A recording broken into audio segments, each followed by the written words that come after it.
السلام علیکم ورحمۃ اللہ وبرکاتہ نحمدہ ونصلی ونسلم علی رسولہ الکریم وعلی آلہ واصحابہ اجمعین اما بعد فاعوذ باللہ من الشیطان الرجیم بسم اللہ الرحمن الرحیم وذکرہم بایام اللہ صدق اللہ مولانا العظیم۔ درود شریف پڑھیں، اللہم صلی علی سیدنا مولانا محمد معدن الجود والکرم وآلہ وصحبہ وبارک وسلم۔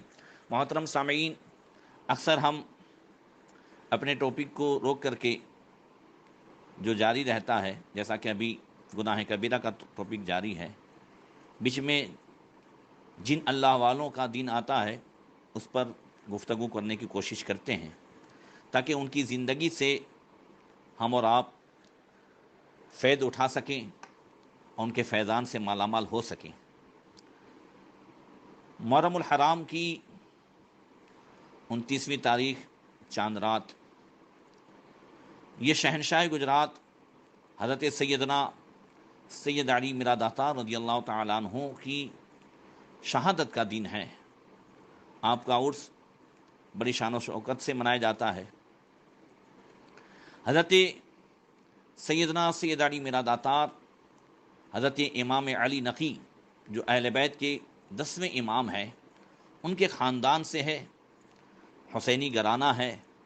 آپ کی پیدائش بھی چاند رات 29 رمضان عید کی رات کو ہوئی، اور آپ کی شہادت بھی چاند رات یعنی 29 محرم الحرام کو ہوئی۔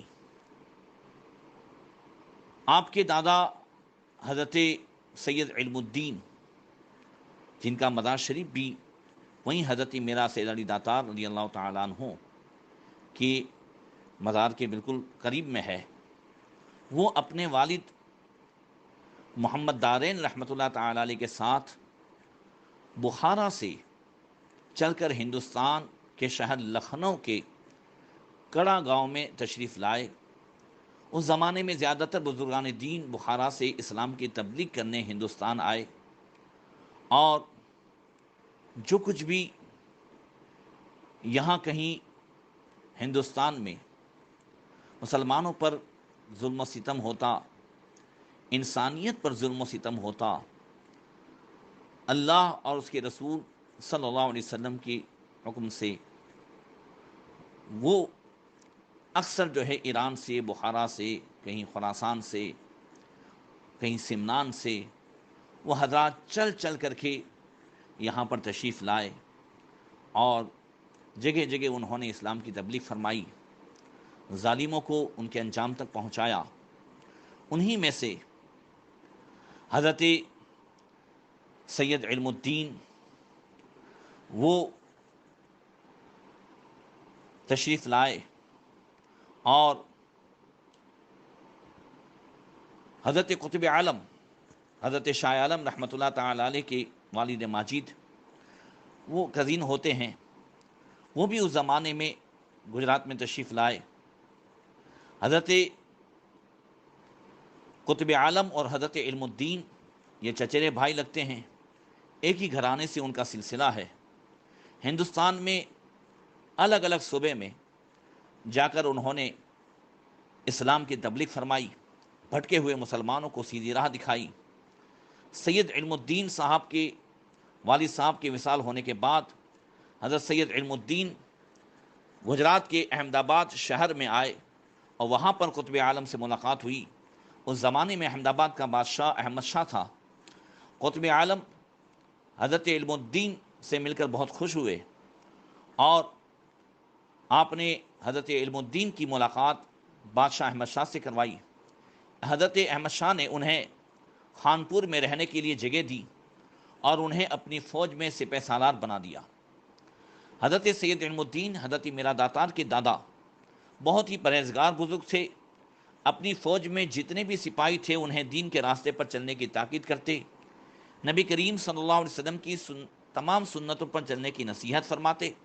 آپ کی صحبت میں بہت سے سپاہی رہ کر دین کی راہ پر چلنے لگے، اور آپ کے مرید بھی ہوئے، اور ایمان کی روشنی سے مالا مال ہوئے۔ اس دوران عثمان پورہ میں سے جو ہے شمع برہانی، جن کا نام عثمان تھا، ان کا بہت ہی نام تھا، اور ان کے بھی کافی جو ہے مرید تھے۔ حضرت سیدنا علم الدین نے اپنے صاحبزادے حضرت دوست محمد جنہیں ڈوسو میاں کہا جاتا ہے، حضرت میرا داتار کے والد ماجد، ان کا نکاح شمع برہانی کی بہن حضرت عائشہ بی بی سے کر دیا، جنہیں جنتی ماں اور راسی ماں کے نام سے یاد کرتے ہیں۔ آپ بہت ہی نیک اور پرہیزگار تھیں، اور ان کا بھی خاندان یہ ولایت سے بھرپور تھا۔ ماں کے خاندان سے اور باپ کے خاندان سے دونوں اعتبار سے حضرت سیدنا سید علی میرا داتار یہ علم و حکمت اور ولایت کے سرچشموں سے مالا مال تھے۔ حضرت دوست محمد بہت بہادر تھے، تلوار کے دھنی تھے۔ جہاں کہیں جنگ ہوتی تو دوست محمد کے ہاتھوں اللہ تبارک و تعالیٰ ضرور فتح عطا فرماتا۔ اس لیے احمد شاہ کی نگاہوں میں آپ کی بہت عزت تھی۔ آپ اپنے قبیلے کے ساتھ خانپور میں رہتے تھے، اور وہیں آپ کو جو ہے ایک لڑکا پیدا ہوا جس کا نام ابو محمد رکھا گیا۔ یہ حضرت میرا سید علی داتار کے بڑے بھائی ہیں، اور کچھ سال کے بعد ماہ رمضان کی عید کی چاند رات پیر کے دن سیدنا سید علی میرا داتار کی ولادت ہوئی۔ آپ اتنے خوبصورت تھے کہ آپ کے چہرے سے نور برستا تھا۔ سید علی میرا داتار احمد آباد خانپور میں سید واڑہ میں پیدا ہوئے۔ آپ پیدائش ہی سے ولی تھے۔ جب آپ 3 مہینے کے تھے تب احمد شاہ نے حضرت علم الدین سے کہا کہ پاٹن گاؤں میں اور اس کے آس پاس، یہ جو سدپور پاٹن ہے، وہاں بھیل اور ڈاکوؤں نے بغاوت کی ہے، ظلم ڈھایا ہے۔ اس لیے دوست محمد کو وہاں کی دیکھ ریکھ کے لیے بھیجا گیا۔ حضرت سیدنا دوست محمد میرا سید علی داتار کے والد ماجد پاٹن نگری گئے، اور اس وقت اناوا کا نام، جہاں آج آپ کا مزار شریف ہے، وہ لیلا پور تھا۔ لیلا پور ہو کر پاٹن آنا جانا تھا، اس وجہ سے آپ نے رہنے کے لیے لیلا پور میں مکان بنایا تھا۔ بھیلوں کو اور ڈاکوؤں کو پکڑ کر احمد آباد بھیجا گیا، اور اس دوران میں میواسن میں چڑھائی کی۔ میواسن کا راجہ ہار گیا اور میواسن فتح ہوا، اور پورا قبیلہ یہاں آرام سے رہنے لگا۔ حضرت سیدنا سید علی میرا داتار کی عمر شریف 10 مہینے اور 16 دن کی تھی، تب آپ کی والدہ ماجدہ راسی اماں حضرت بی بی عائشہ، یہ جمعہ کے دن 16 رجب المرجب سن ہجری 880 میں آپ کا وصال ہوا۔ اور اب حضرت سید علی میرا داتار کی دیکھ بھال دولت بی بی اور پھر داما اماں، دادی اماں نے کی، جن کا مزار شریف بھی حضرت میرا سید علی داتار کے مزار شریف کے بالکل جو ہے قریب میں ہے۔ حضرت سیدنا سید علی میرا داتار رضی اللہ تعالیٰ عنہ کی دیکھ بھال جب داما اماں کرنے لگی، اور آپ چونکہ دودھ پیتے بچے تھے، داما اماں نے سید علی رضی اللہ تعالیٰ عنہ جو رو رہے تھے ان کے گلے لگایا، اور بارگاہ خداوندی میں دعا کی کہ لا العالمین، اگر مجھے دودھ آتا تو میں سید علی کو ضرور پلاتی، حالانکہ آپ کی شادی نہیں ہوئی تھی۔ اللہ تعالیٰ نے آپ کی دعا قبول فرمائی، اور داما اماں کے جو ہے سینے میں دودھ کی نہر جاری ہو گئی۔ داما اماں سے داما اماں نے سید علی کو دودھ پلایا، اور یہ کرامت دیکھ کر بہت لوگ حیران ہوئے۔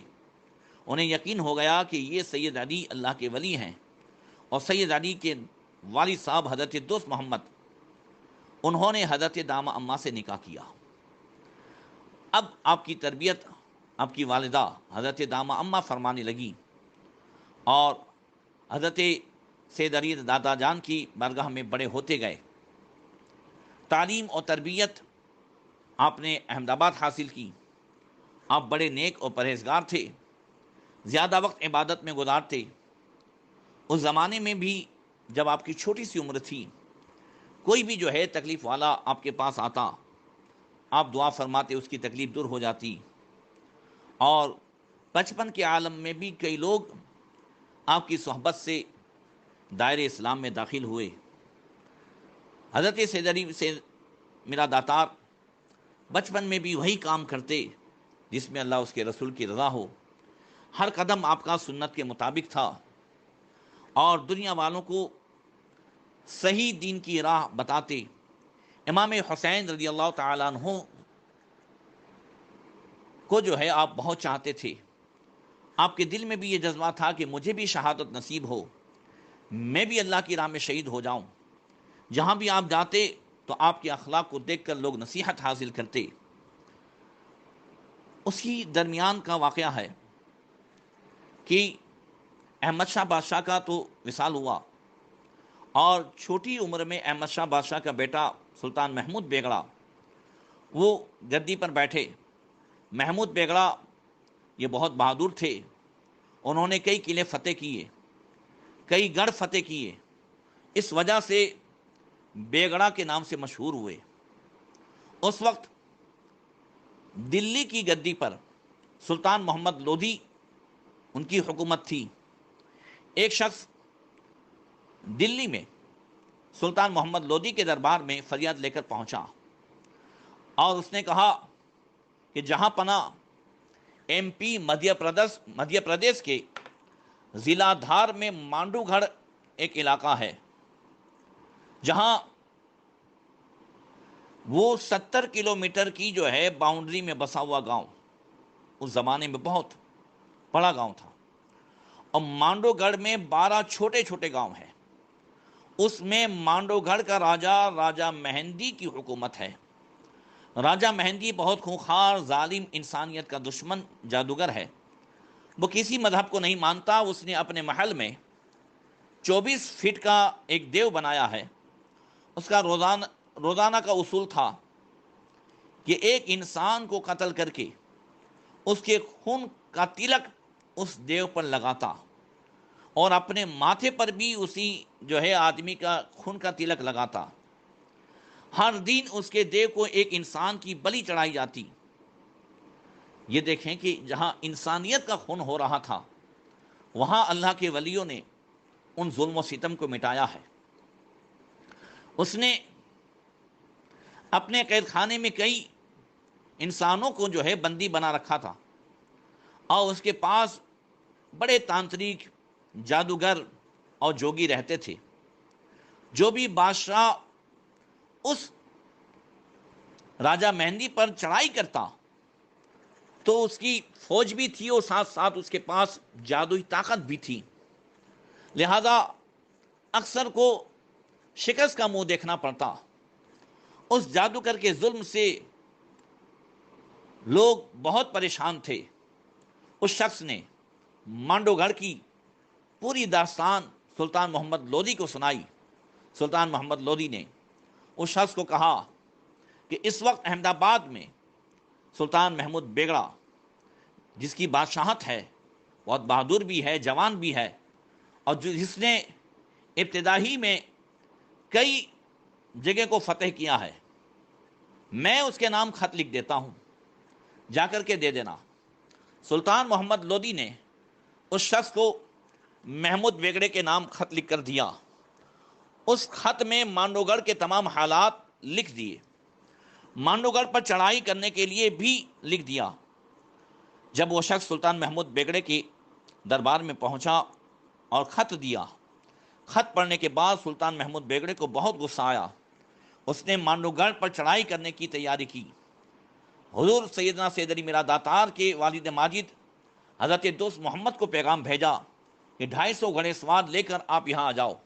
حضرت دوست محمد بھی اناوا سے احمد آباد آ کر محمود بیگڑے سے ملے۔ 12,000 سپاہی مانڈو گڑھ تک چڑھائی کرنے کے لیے روانہ ہوئے۔ محمود بیگڑے کی فوج مدھیہ پردیش میں دھار ضلع میں مانڈو گڑھ کے قریب پہنچی، ادھر پڑاؤ ڈالا۔ جب مانڈو گڑھ پر چڑھائی کی تو پورے مانڈو گڑھ میں ایک ہلچل سی مچ گئی۔ کچھ سال تک جنگ چلی، مگر کسی کو فتح نہیں ملی۔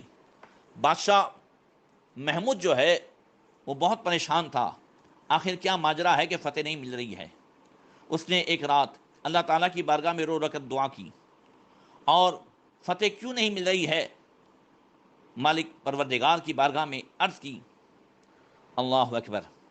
اور اسی رات اس نے ایک خواب میں دیکھا کہ کوئی کہنے والا کہہ رہا ہے کہ تیری فوج میں ایک شخص ہے علم الدین، ان کے پوتے سید علی، ان کے ہاتھوں جو ہے انشاءاللہ مانڈو گڑھ کی فتح ہوگی۔ اب وہ کیسے پہچانا جائے؟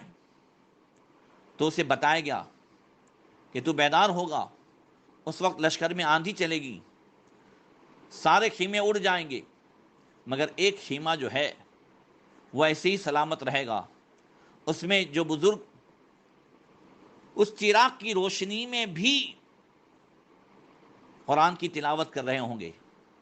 ہوا نے سب کو اڑا دیا ہوگا مگر اس کا چراغ بھی ہوا نہیں بجھا سکے گی۔ ان سے جا کر کے دعا کرانا، ان کے پوتے سید علی کے ہاتھ پر اس قلعے کی فتح لکھی ہوئی ہے۔ اور جیسے ہی سلطان محمود بیگڑے بیدار ہوئے، انہوں نے یہ سارے حالات دیکھے، اس خیمے میں پہنچے اور پھر ان سے دعا کرائی، ان سے کہا کہ آپ اپنے پوتے کو بلائیے۔ لہذا حضرت سید علم الدین نے خط لکھا۔ اب اسی زمانے میں ادھر سیدنا سید علی میرا داتار کی شادی کی تیاری ہو رہی تھی، پورا گھرانہ سید علی کی شادی کی تیاریوں میں مشغول تھا۔ آپ کے بڑے بھائی ابو محمد، آپ کی والدہ دامہ اماں، یہ سب اس تیاری میں تھے۔ ادھر بار بار جو ہے خط پہنچتے، مگر ابو محمد اور آپ کی اماں وہ اسے جو ہے چھپا دیتے۔ ادھر بعد میں سلطان محمود بیگڑے کے کہنے پر حضرت علم الدین نے قاصد بھیجا۔ قاصد سیدھا جو ہے حضرت سید علی کے پاس پہنچا اور وہاں پہ انہوں نے خط دیا۔ معلوم ہوا کہ کئی دنوں سے وہاں بلایا جا رہا ہے۔ آپ سیدھے اماں کے پاس پہنچے، والدہ کو خط بتایا، ان سے پوچھا کہ پہلے بھی جو خط آئے وہ آپ نے مجھے کیوں نہیں بتائے؟ دادا جان نے مجھے بلایا ہے، مانڈو گڑھ میں جو عرصے سے جنگ ہو رہی ہے اس کی فتح اللہ تعالیٰ نے میرے ہاتھوں جو ہے ہوگی، وہ مقرر فرمایا ہے، انشاءاللہ وہ فتح میرے ہاتھ پر مقرر ہوگی، لہذا آپ مجھے اجازت عطا فرمائے۔ دیکھیں یہاں پر اسلام کے لیے کتنی بڑی قربانی دی گئی ہے۔ حضرت سیدنا سید علی میرا داتار کی شادی ہونے جا رہی ہے اور آپ اس کی پرواہ نہیں کرتے، سیدھے 125 گھوڑے سوار کو لے کر آپ حضرت سیدنا سید علی میرا داتار روانہ ہوتے ہیں۔ یہاں پر بات کرنی ہے کہ شادی کا موقع ہے مگر آپ اس کی پرواہ نہیں کرتے۔ آج ہم شادی کے موقع پر ہم لوگ شریعت کی پرواہ نہیں کرتے، ہم لوگ ڈھول باجے ڈی جے باجے ان سب میں لگے رہتے ہیں اور پھر پوری زندگی دلہا و دلہن پریشانی اٹھاتے ہیں۔ آپ دیکھیں اکثر بزرگان دین نے دین کی خاطر اپنی شادی کی پرواہ نہیں کی، یا بہت سے سارے صحابہ کرام جنہوں نے دین کی خاطر شادی کی پہلی رات وہ اپنی دلہن کو چھوڑ کر وہ اسلام کی تبلیغ کے لیے اور جنگ میں چلے گئے، جہاد میں شہید ہوئے۔ حضرت حنظلہ غسیل الملائکہ اور بہت سارے صحابہ کرام، بہت سارے اولیاء کرام کے ایسے واقعات ہیں جس سے ہمیں سبق لینا چاہیے۔ بہرکیف دامہ اماں سے اجازت لے کر آپ جو ہے تشریف لے گئے اور اناؤ تالاب کے پاس آ کر آپ نے مسواک کیا، وضو بنایا اور نماز پڑھی۔ جس جگہ آپ نے نماز پڑھی اسی جگہ آپ نے مسواک گاڑ دیا اور آپ نے دل میں خیال فرمایا کہ شہید ہو جاؤں تو اسی جگہ مجھے دفنایا جائے۔ آج وہیں پر آپ کا مزار ہے۔ بہرکیف اناوا سے نماز پڑھنے کے بعد آپ مانڈو گھر کے لیے روانہ ہوئے۔ وہاں جا کر آپ کے دادا جان سے ملاقات ہوئی۔ رات کو جو کچھ جو ہے ملاقات کے بعد آپ نے 125 گھوڑے سوار کو لیا اور کہا کہ آپ دعا فرمائیں، میں عنقریب جو ہے قلعے میں داخل ہوتا ہوں۔ وہاں سے آپ چلے، راستے میں ندی آئی، آپ نے گھوڑا جو ہے ندی میں ڈال دیا اور ندی نے راستہ دے دیا۔ جب آپ مانڈو گھڑ کی حد میں کانکڑا کوہ کے پاس پہنچے تو آپ نے اپنا پڑاؤ ڈالا، ادھر مانڈو گھڑ کے قلعے کا معائنہ کیا۔ قلعے کی اونچائی 18 فٹ تھی، 18 فٹ۔ حضرت سیدنا سید علی میرا داتار نے 18 فٹ کی دیوار گھوڑے سے چھلانگ لگا کر پار کیا۔ اس جگہ پر آپ کے گھوڑے کی ٹانپوں کے نشان آج بھی ہیں۔ کانکڑا کوہ سے آپ نے قلعے کے اندر اپنی باقی فوج کو جانے کے لیے سرنگ بنوائی، سرنگ کے ذریعے فوج اندر آئی۔ جب سید علی مانوگڑھ کے قلعے میں داخل ہوئے، مانوگڑھ کے راجا کے سپاہیوں نے آپ کو دور سے دیکھا، آپ کے چہرے مبارک سے اتنا نور ٹپکتا تھا اور ایسی روشنی دکھائی دیتی تھی کہ دشمنوں کے کلیجے کانپ گئے۔ سپاہیوں نے راجا کو خبر دی کہ ایک گھوڑے سوار کچھ ایسا ہے کہ ہمارے اندر اس کے سامنا کرنے کی کوئی طاقت نہیں۔ راجا اپنے سپاہیوں پر غصے ہوا، سپاہیوں کو حکم دیا کہ دائمہ محل اور جہاز محل کے جتنے بھی جادوگر تانترک ہیں سب کو حکم دے دو کہ جتنے بھی لوگ ہمارے قلعے میں آئے اپنے جادو سے ان کی طاقت کو ختم کر دے۔ جتنے بھی جادوگر تانترک شہنشاہ گجرات سید علی میرا داتا رحمۃ اللہ تعالی علیہ کے سامنے آئے، ان کا کوئی جادو سید علی پر نہیں چلا۔ جادوگر بھی انہیں دیکھ کر حیران ہو گئے کہ یہ کون جو ہے نیک صفت انسان ہے کہ جس پر ہمارا کوئی جادو نہیں چلتا، اس کے پاس کیسی ایسی طاقت ہے۔ سیدنا سید علی سیدنا سید علی داتا رضی اللہ تعالیٰ عنہ صرف اپنی نظروں سے جادوگروں کے جادو کو جو ہے ختم کرتے رہے، اور پھر اس کے بعد سپاہیوں کو قتل کرتے گئے اور آگے بڑھتے گئے، یہاں تک کہ گھماسن جنگ ہوئی۔ شہنشاہ گجرات سید علی میرا داتار کے بازو میں شیر خدا حیدر کرار کی وہ طاقت تھی۔ جنگ کے درمیان جب بھی نماز کا وقت ہوتا آپ نماز ادا کر لیتے۔ آپ کو دیکھ کر مانوگڑھ کے کئی سپاہی ایمان لے آئے۔ سید علی جنگ کرتے ہوئے راجا کے محل تک پہنچے، جہاز محل جہاں پر راجا مہندی اپنے جادو کی نگری چلاتا تھا۔ اس جہاز محل میں ایک 24 فٹ کا دیو تھا اور جس کی وہ پوجا کرتا۔ جب حضرت سید علی میرا داتار جہاز محل میں پہنچے، ان کا سامنا راجا مہندی سے ہوا۔ سید علی کو دیکھ کر اس کے ہوش اڑ گئے اور دونوں کے بیچ جنگ ہوئی۔ مہندی راجا کافی زخمی ہوا، اس نے دیکھا کہ اس کی ساری جادو کی نگری ختم ہو گئی۔ اس کے سپاہیوں نے ہتھیار ڈال دیے، کئی سپاہی ختم ہوئے۔ موقع دیکھ کر راجا مہندی وہاں سے بھاگا اور ادھر قلعے پر تو اسلامی نشان لگا دیے گئے، مگر حضرت سیدنا سید علی میرا داتار راجا مہندی کے پیچھے اس کے تعاقب میں گئے۔ مہندی راجا کو ڈھونڈتے ڈھونڈتے نیل کنٹھ پہنچے۔ نیل کنٹھ میں جو سپاہی موجود تھے وہ سید علی کو دیکھ کر ڈرنے لگے۔ حضرت سید علی میرا داتا نے کہا ڈرو نہیں، تم مجھے راجا کا پتہ بتا دو وہ کہاں چھپا ہوا ہے، میں تمہیں چھوڑ دوں گا۔ سپاہی نے کہا مہندی راجا جالونی گفا میں جا کر چھپا ہے، آپ وہاں جائیے۔